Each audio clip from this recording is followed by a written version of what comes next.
Hey guys, welcome back to another episode of Dynasty After Dark. I'm your host Calvin Timms, and I'm back with my co-host Dale. Find us over on Twitter at TDC_Calvin and at Dynasty_Dale. Back again with this awesome setup. Again, if you're listening just on audio, go check out the YouTube channel. You can see this cool new layout that we have for the podcast. Looks professional a little bit more now. Got a new little logo going on. So come hit us up on YouTube. Check it out. Let us know your thoughts down below. My wife made it all. She did a great job, in my opinion. I'm a little biased. I kind of have to for brownie points. But also, I think it looks pretty good, too. So if you're checking it out, let her know your thoughts down below and give her some love. So, Dale, how we doing today? I'm doing well. I'm extremely tired, but I'm just trying to get till the weekend, man. That's all I can wait for. I mean, that's all know. I can do.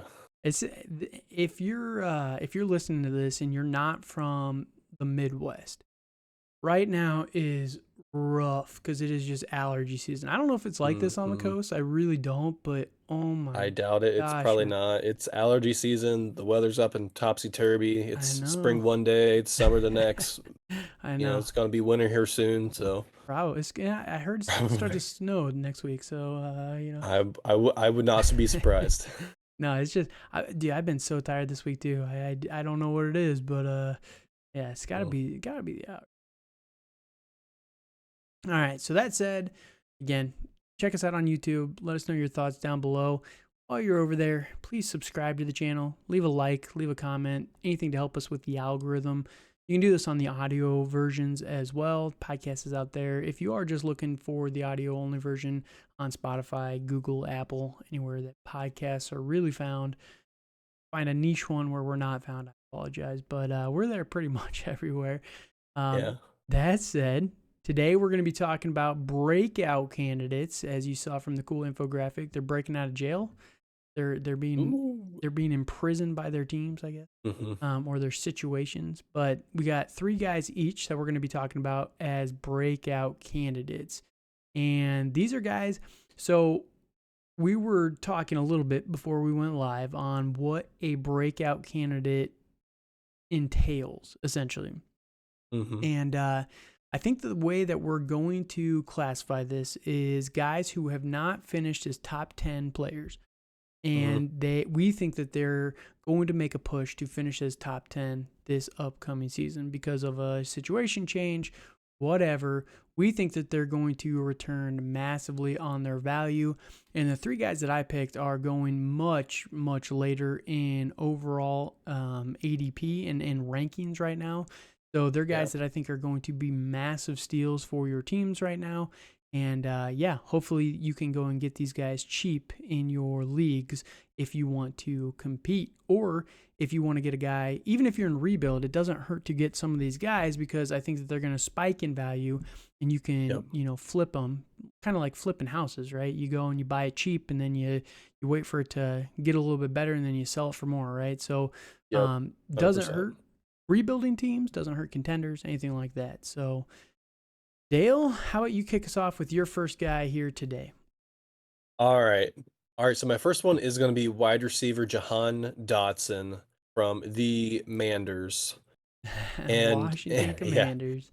yeah, and they may be something different by here in a couple years. Who knows with all the trademarks and all that fun stuff that's going on in the DC area. But for Jahan, but for Jahan Dotson, he was very hot out the start last year with Carson Wentz. I think he had 4 touchdowns in the first couple weeks and was off to a really, really good start. And all that. So, in the middle of the year, he got injured, and that's typically when fantasy managers drop these players and kind of forget about them. Um, Unfortunately, but over the last the it's over the last final 5 games, like he had about 21% of the target share. He had about 350 yards and 3 touchdowns. So, Yeah. like if you equate that over a full season, that's close to 1,000 yards. That's 9, 10 touchdowns. And that's fantastic. Like that was in that stretch, like he was wide receiver 17. Mm-hmm. And I feel that is something he could sustain and be very sustained in. Unfortunately, the quarterback position in Washington is a little uncertain with either it's Sam Howell, Jacoby Brissett, kind of all depending on who Ron Rivera likes that week, Sure. honestly. Right. So that's a little worrisome, but I am really excited about Eric Bieniemy getting a shot to show his OC chops a little bit to see, if he is the real deal or if he's going to be another potential what was the coach from the Bears? I can't remember his name. Matt Oh, Nagy. Matt Matt Nagy. Nagy. Yeah. I Who's I back cannot with I the Chiefs? cannot yeah, who's ironically back with the Chiefs. Right. But it's something that does go against Dotson though, is that he did have a pretty high touchdown rate. It was Mm-hmm. like 11% touchdown rate, and that is not sustainable at all. Right. So, but I think they're going to pass a lot more. I felt they were more run heavy last year. Like they ran a lot of Brian Robinson, which didn't really go super well Sure. personally. So I think they're going to be more pass oriented, and I think that's going to set up well for Dotson. Being that, I mean, he is going to be behind Scary Terry there in DC, but I still think he could break out and have a chance to have a really fantastic season. Yeah, definitely. He's someone that a lot of people are getting hot on right now. Mm-hmm. Um, Yep. I'm not entirely in that camp just yet, That's though. fair. Fair. I will say his rookie season was exciting. The 7 touchdowns, Yes, it was. very high rate, but is it sustainable? Probably not. But the yardage was No. pretty nice. He only had Yeah. 35 Yeah. catches and 523 yards on 35 catches was pretty high. Mhm. And Yep. when you look at the competition on this team, it's only Terry McLaurin and, Curtis Samuel, Diami Brown. But yeah, I think the quarterback situation is what scares me the most. I actually Mm-hmm. don't think it's going to 100%. be Sam Howell. I actually think it's going I to be don't Jacoby either. Brissett. I agree with that. And Jacoby Brissett was very good last year for guys like Amari Cooper. Donovan Peoples-Jones, I think, was pretty good with him as well, if I remember right from Mm-hmm. last year. So Jacoby Brissett is someone who can feed these guys. He's not necessarily going to make them elite players, but Jahan Right. Dotson is someone that's going very, very late right now. And that's where it's Mm-hmm. exciting for me. So Yes, um, 100%. if you look at, and I'm looking at Dynasty League football, their rankings for players, and this is the top 250 players, right? Jahan Mm-hmm. Dotson is going as wide receiver 29, 58 overall. And man, it's just, Love it. he has a lot of potential to Yes, jump he up there. does. So I do like that 100%. call out. Again, for the value, I think he's a great addition right now. I'm not Mm-hmm. completely sold that he's going to live up to that, but first round pick, everything like that. So I get where that argument is coming from. Mm-hmm. And the biggest thing is that what I like to look at for a second year wide receiver to have a breakout is the tail end of the season, because that's typically where Right. they get to know the offense, Mm-hmm. like they can actually run routes, Sure. and that's really where they are starting to show if they're really competent or not.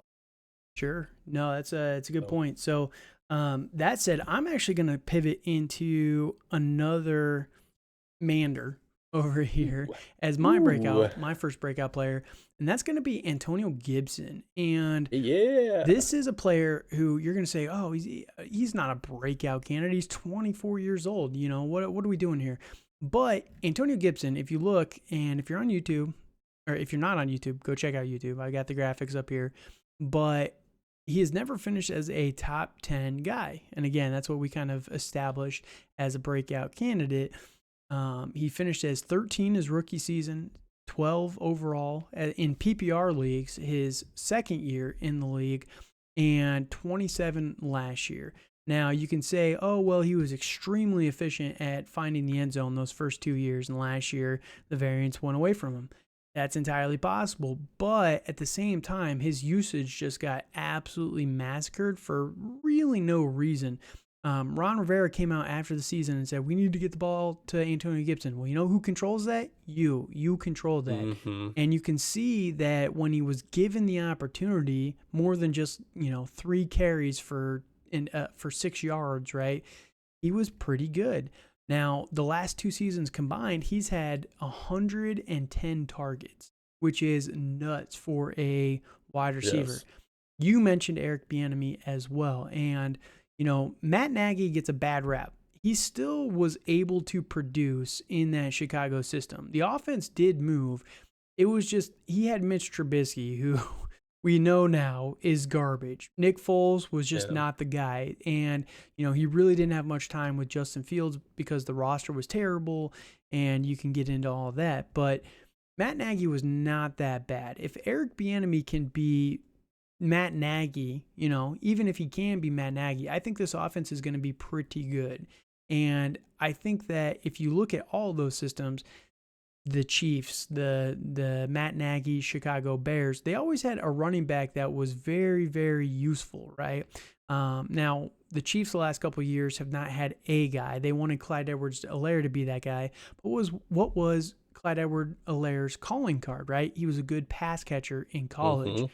And that's where I think Antonio Gibson has a massive advantage over someone like Brian Robinson.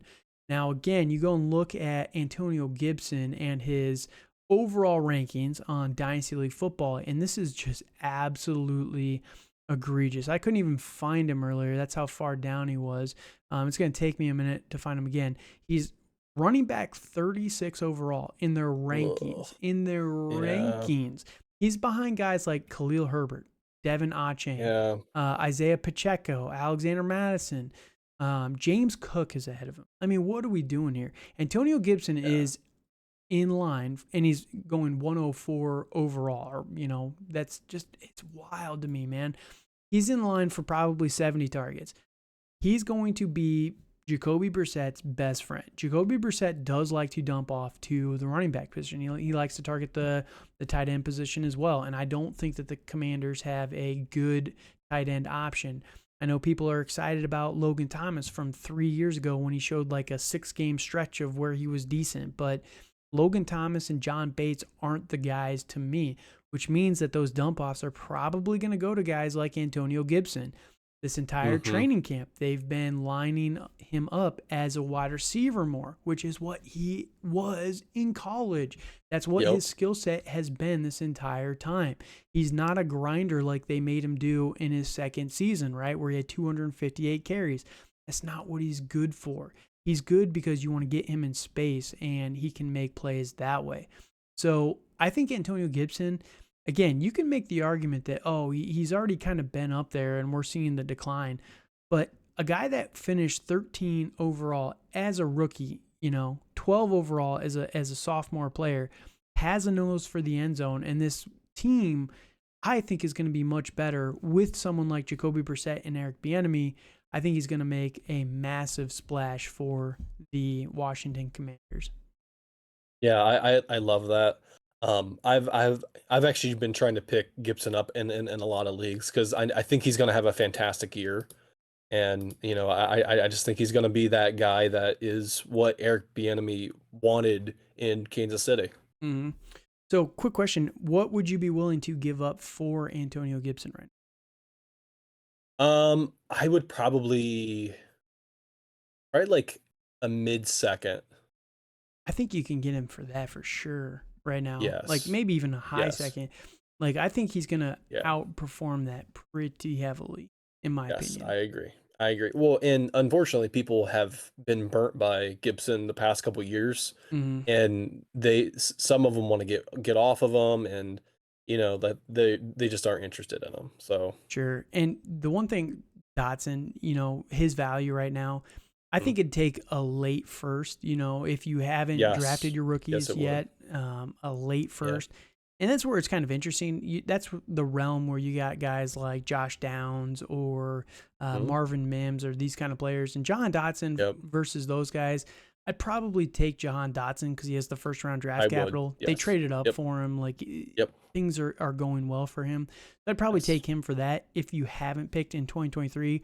If you have, it's risky giving a 2024 pick, first round pick right now. So maybe you can try and Yeah. go and offer 2 2s or something like that for Jahan Hmm. Dotson. Uh, but I wouldn't be opposed if you think your first is going to be a late 2024 first. The receiver class next year is a little sketchy. It seems like it's going to Hmm. be a little bit of a weaker one. So, if you need one and you think it's going to be a late pick, I would definitely be willing to give that for Jahan Dotson. So, Agreed.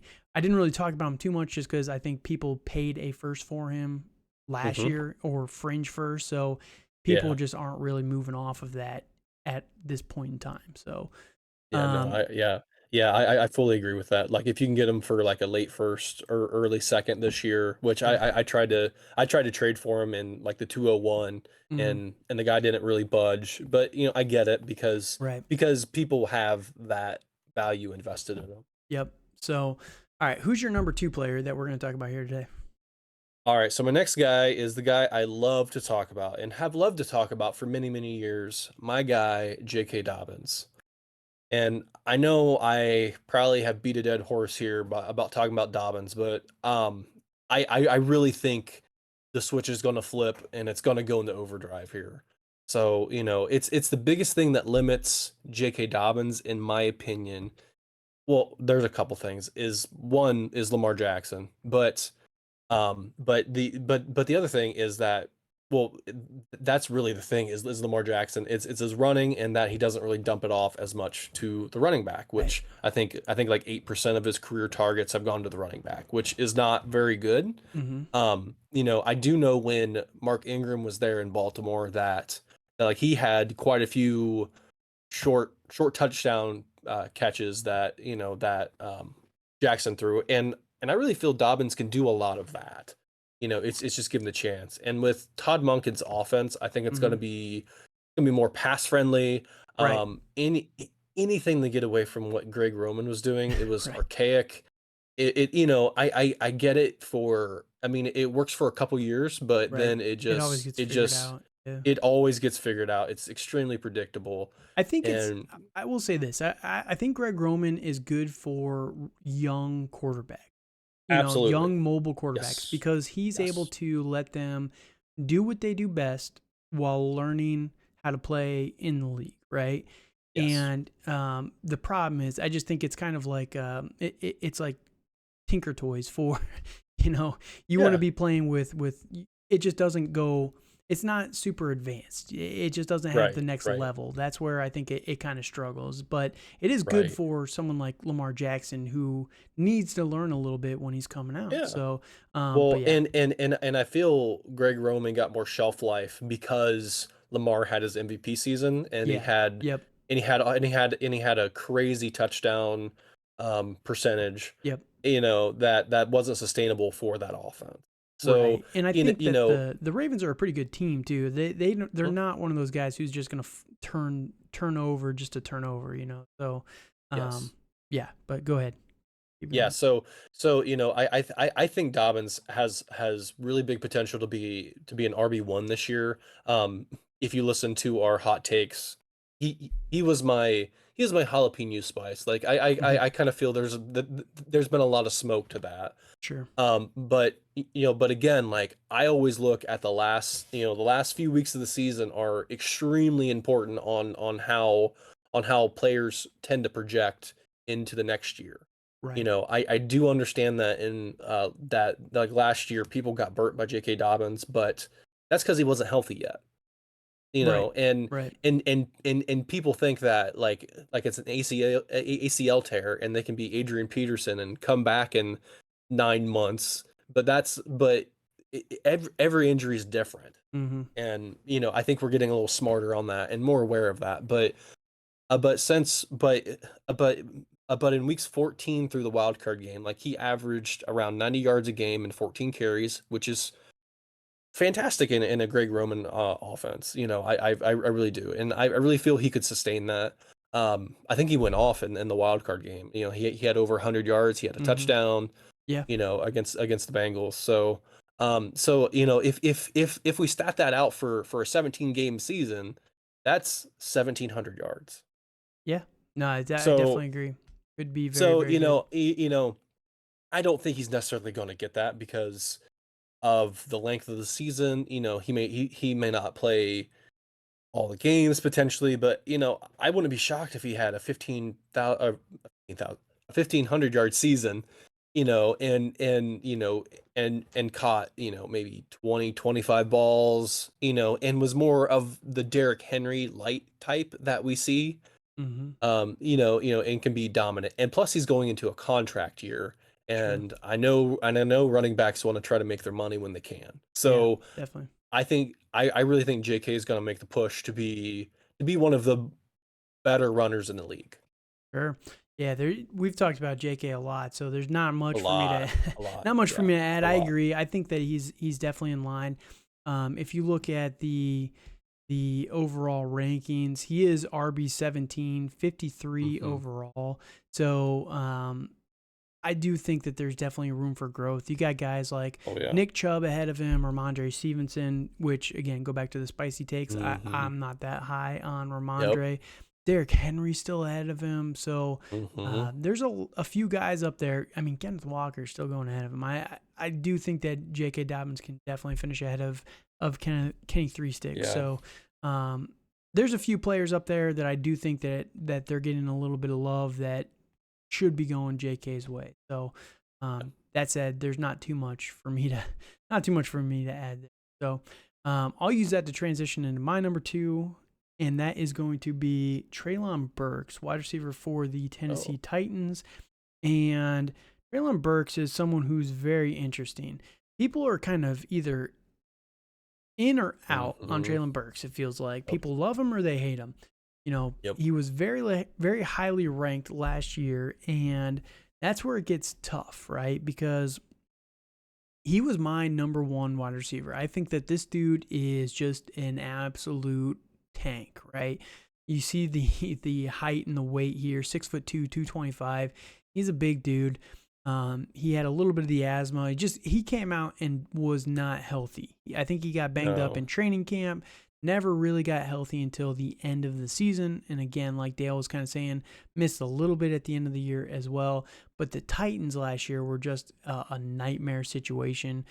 They went to Malik Willis for a stretch of games at the middle of the season or the end of the season, and it was just not pretty, right? And you can see the talent. We saw flashes in the games that he came back in the middle of the season. I mean, you look here, and against Green Bay, goes off 7 catches for 111 yards.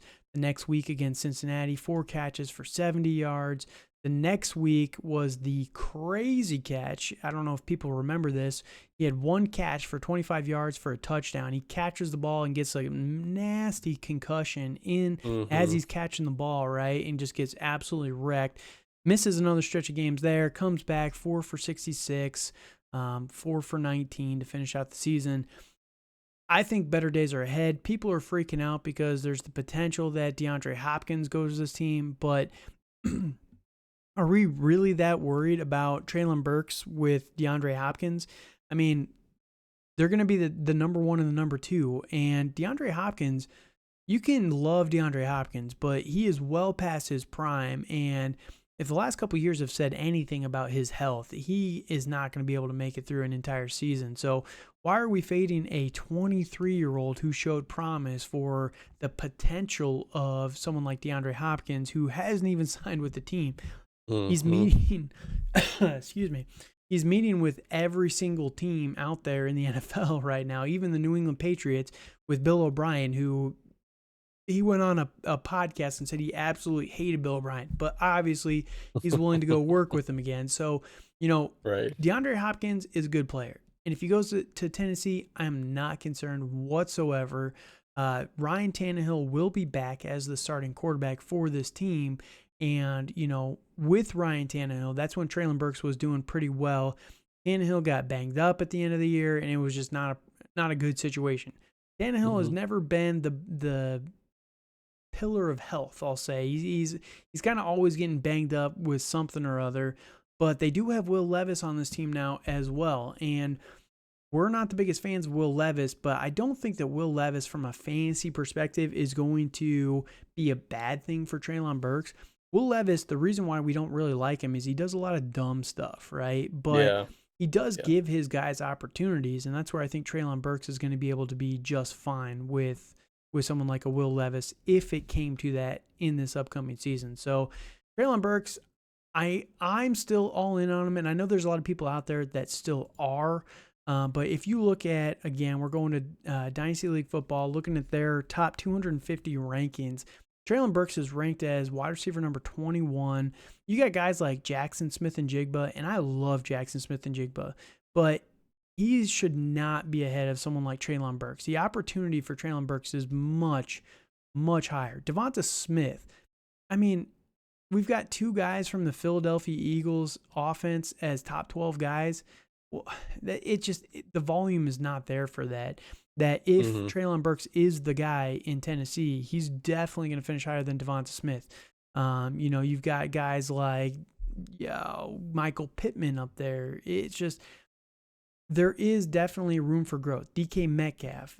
I just think that the rankings right now, T. Higgins, as much as you love him or hate him, I just think that there's a lot of potential for Treylon Burks to be the guy, like they drafted him. They traded A.J. Brown for Treylon Burks. They believe in this guy. What are your thoughts? Yeah, no, I completely hear that. And, this Tennessee offense is devoid of talent anywhere in that wide receiver room. I think their wide receiver 2 is Kyle Phillips. That sounds right. Or Nick Westbrook-Akine. Yes, and those are names a lot of people do not know or know how to pronounce. Right. I'll be very honest.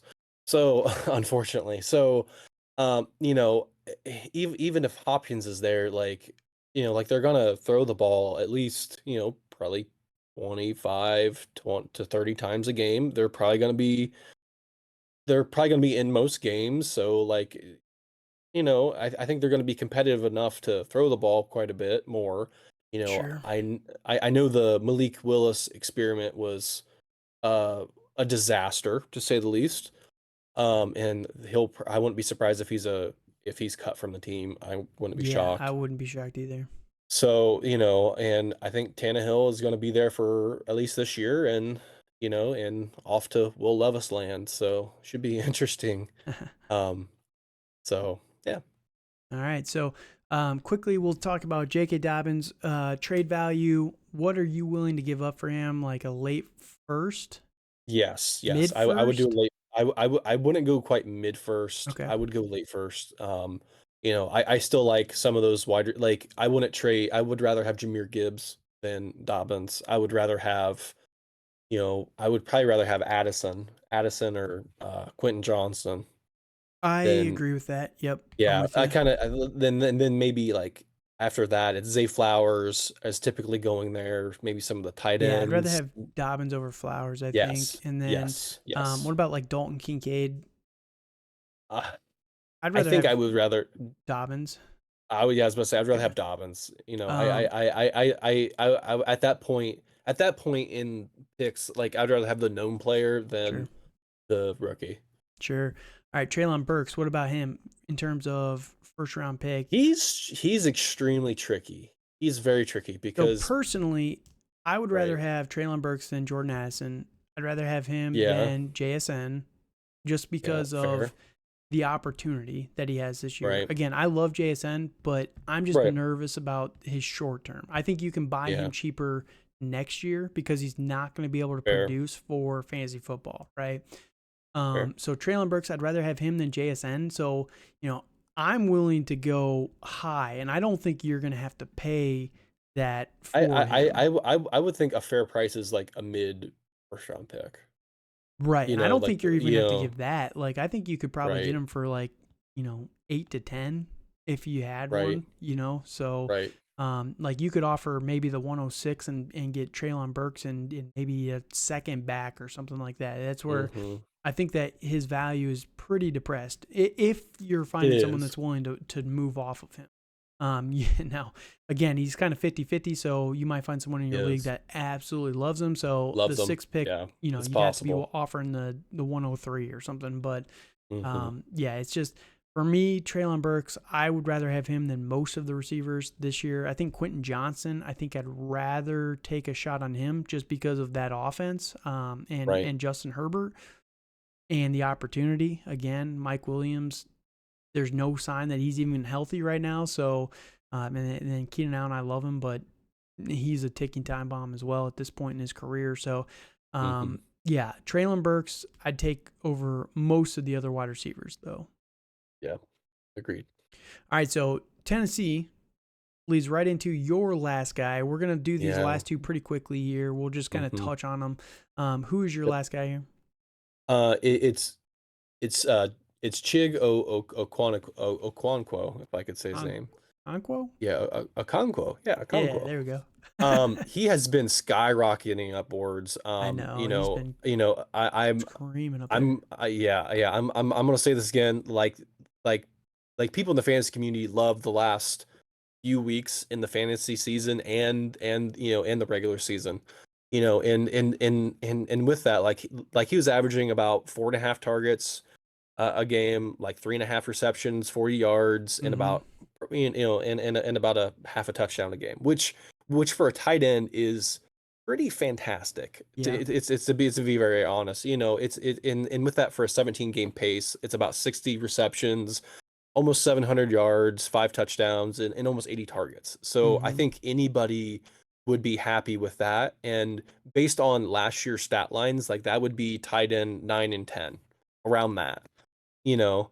So, Mm-hmm. with Chig, he is this athletic freak, and we're starting to see more and more and more of those in the tight end position, Right. like, so, with that, I think you can take your shot on this guy. There's Mm-hmm. only 4 to 5 solid tight ends Yep. that that you're able to rely on week in and week out.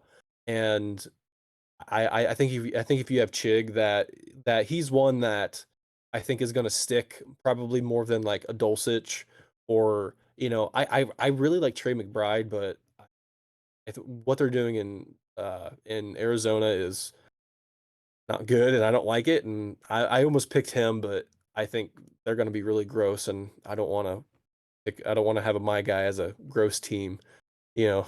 So, Right. but other than that, like he's just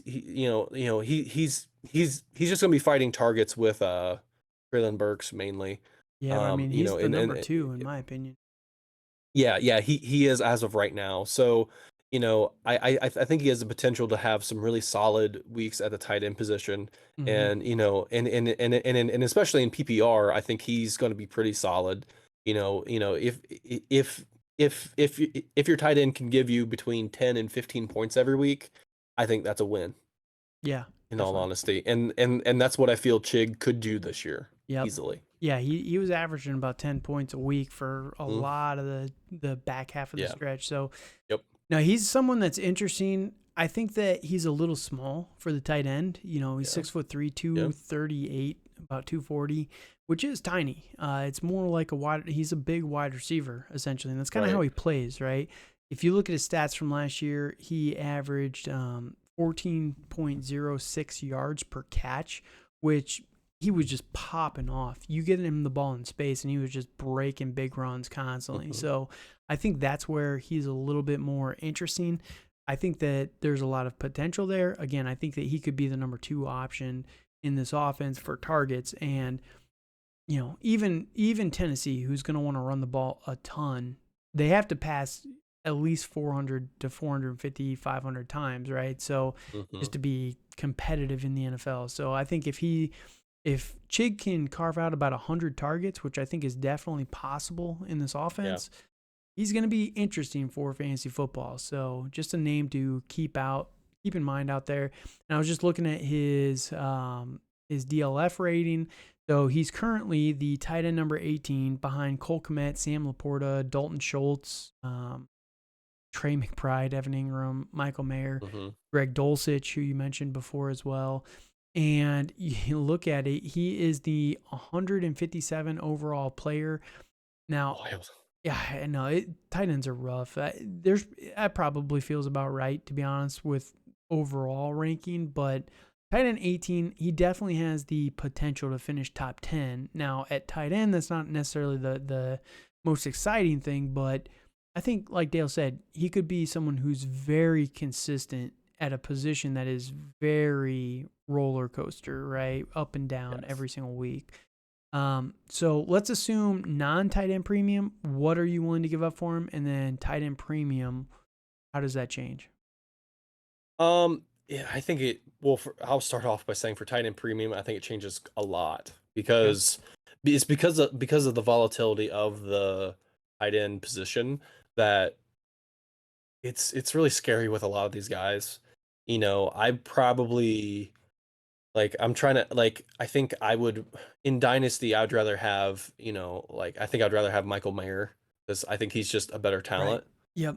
you know. I'd rather Um probably have Sam Laporta. I'm not gonna lie. I think that would he's be a little bit better too. close. Yeah, I think that would be close. So, with that, you know, with that, so like Sam Laporta is going anywhere between like a mid second, early third.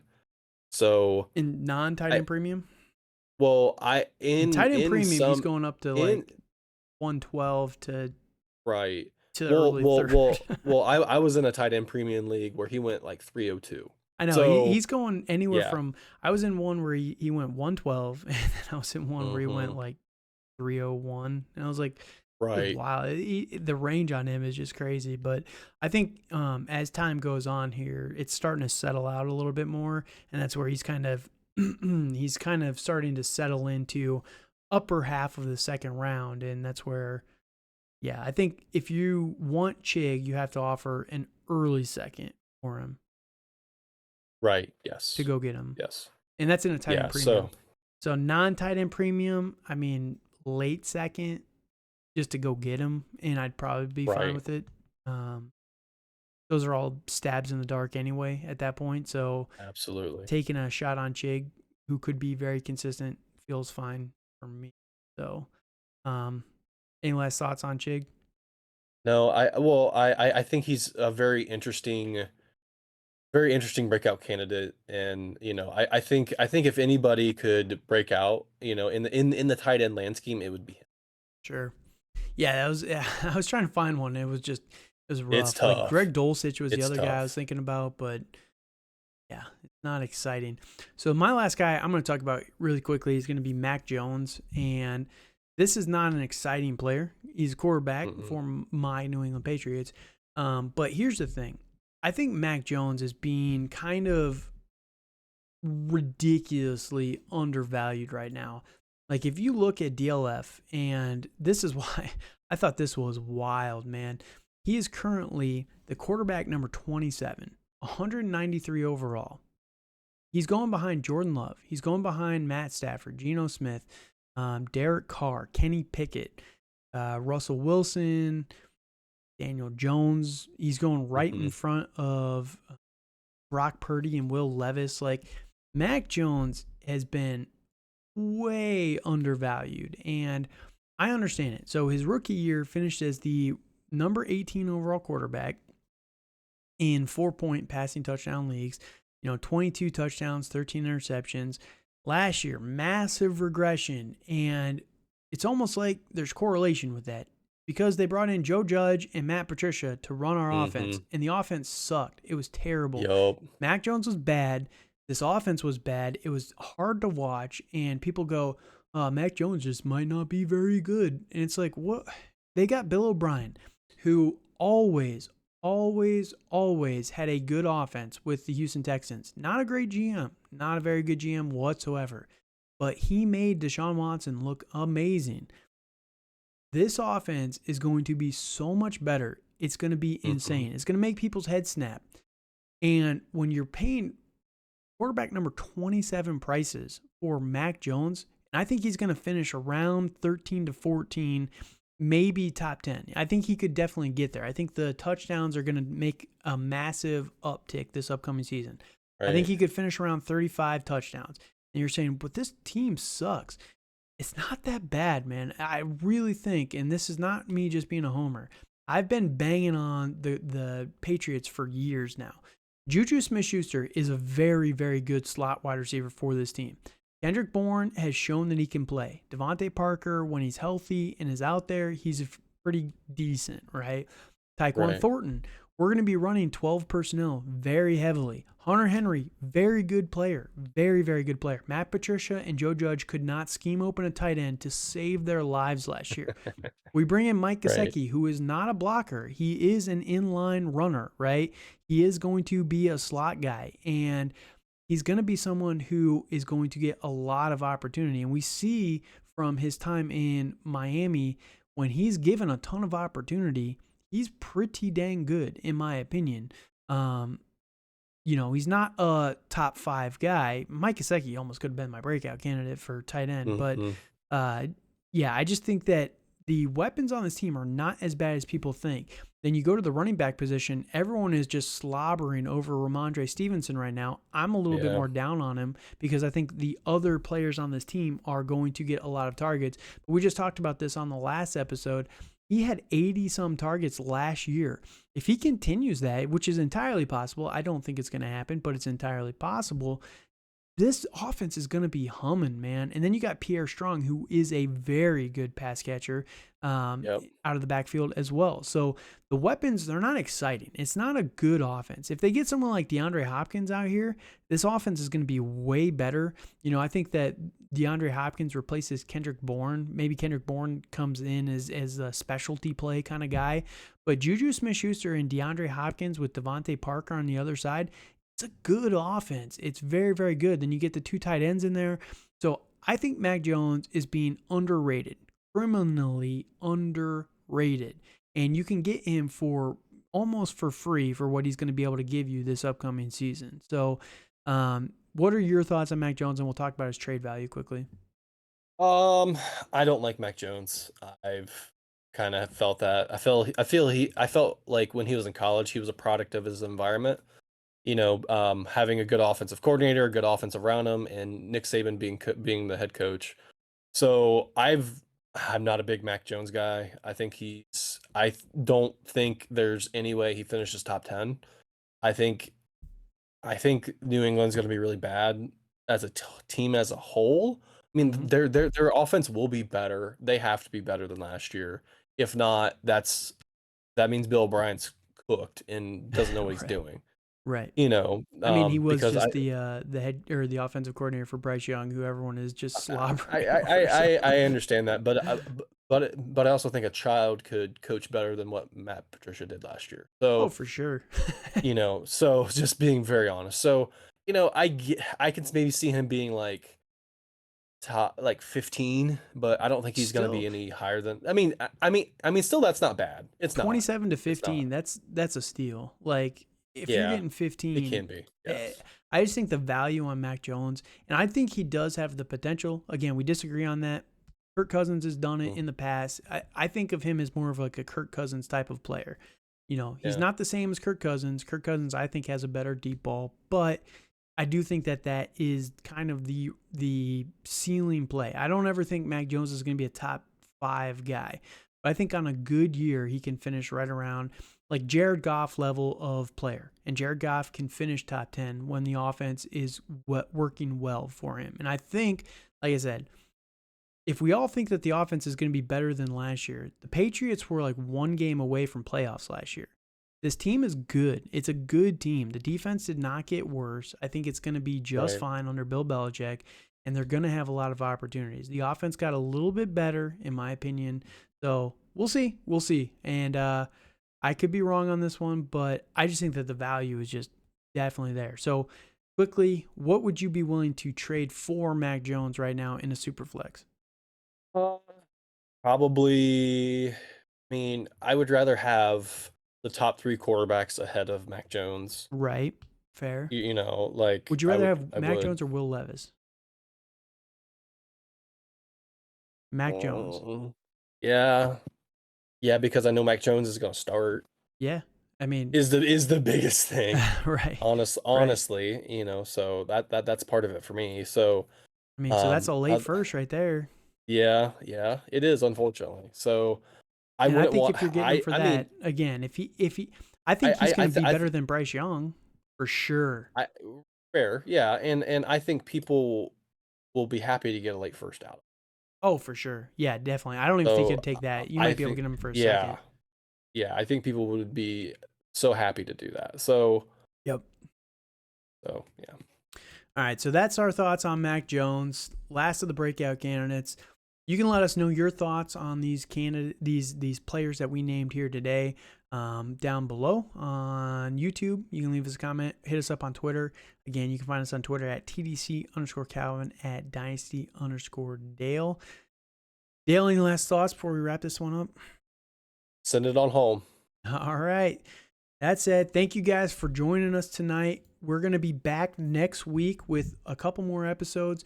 I think next week will probably be the last week that we're going to be talking about we're probably going to take a little bit of a break after next week. And that's because we have all of the videos that we're going to be releasing in July.